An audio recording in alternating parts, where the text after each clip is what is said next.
এই দেশ কোনো দলের নয়, গোষ্ঠীর নয়, পরিবারের নয়।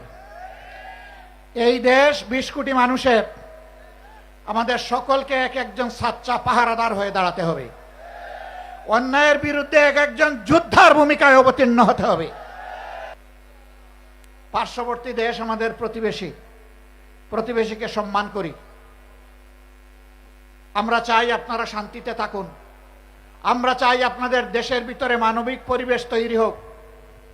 আমরা চাই না ধর্মের ভিত্তিতে সেখানে বিভাজন এবং অশান্তি হোক।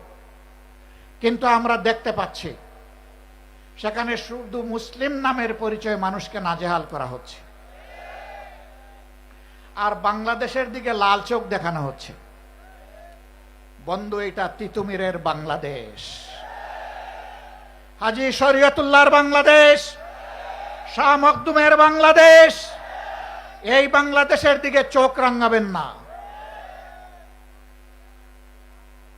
হুমকি ধমকি দিবেন না। আমরা চাই আমরাও শান্তিতে থাকি, আমরা চাই আপনারাও শান্তিতে থাকুন। আমাদের শান্তি নিয়ে টান দিলে কারো শান্তিই থাকবে না। পদ্মা শুকনা মৌসুমে মরুভূমি, আর বর্ষার মৌসুমে এটা দুর্ভোগের কারণ।